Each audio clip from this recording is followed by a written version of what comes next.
So today we're at Lake Burton, which is in the North Georgia mountains. It's very close to the Appalachian Trail.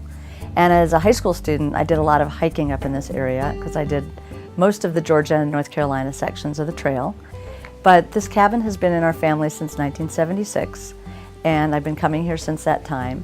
It is on the water, it's peaceful, it's a neat place, and I've always found it refreshing. It builds my soul back up. I find it very good energy, positive energy. So people always ask, you've lived all over the world, where's your favorite place? And I always say, you know, Lake Burton's #1, and then there are other places I love too.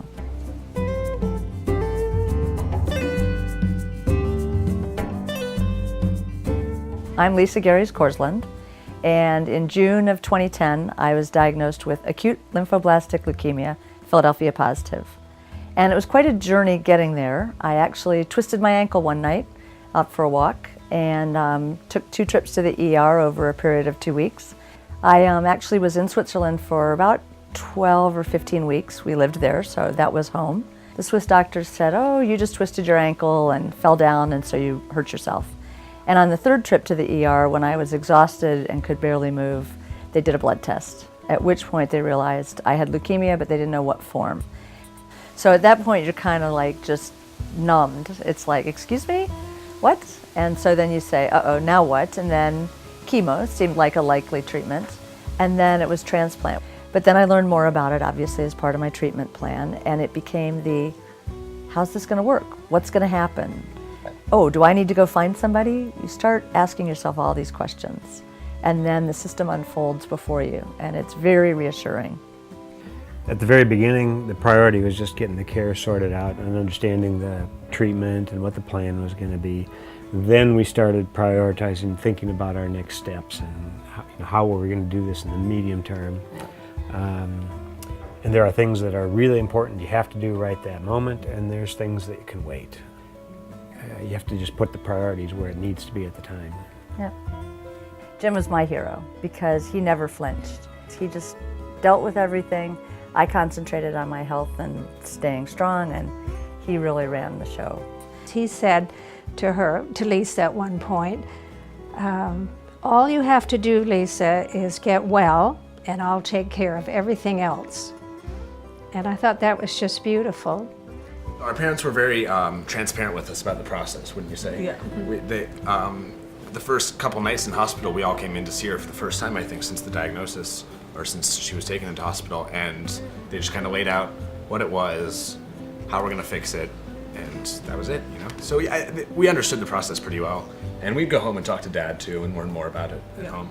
And, you know, we would check the internet, but as they said, I'm sure you heard earlier, the internet's not your friend, but it was still good info to have. You know, certainly when you're in the hospital and somebody's told you you have a life-threatening disease, that is a dark moment. I was very sick. I was going into severe chemo or heavy chemo, and I didn't know what was going to happen. The hardest moment for me, which I always remember, was saying goodbye to my children.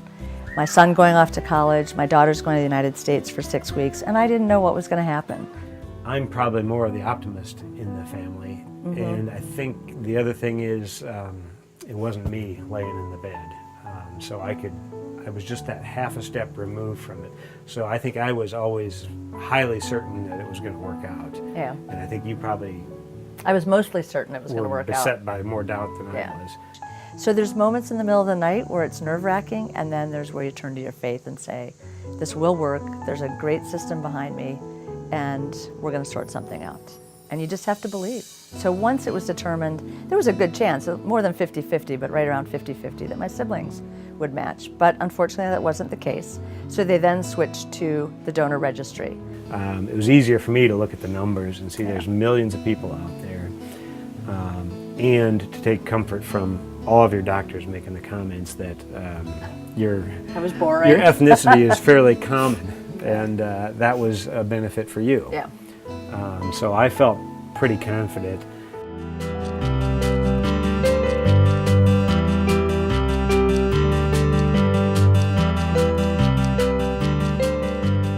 I feel like I'm already kind of friends with her because I'm friends with her on Facebook, and she comments on a lot of like my Facebook pictures and stuff. She even went through an old picture I posted of Mom in the hospital and commented on it.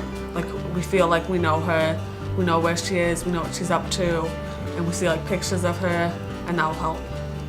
It's very moving. You know, what am I going to say to her? There's thank you. How do you say thank you to somebody who saved your life? And she's written me back before and said, hey, anybody would do it. This is not a big deal. And I'm like, but it is a big deal. You saved my life. And so there certainly will be a very big thank you.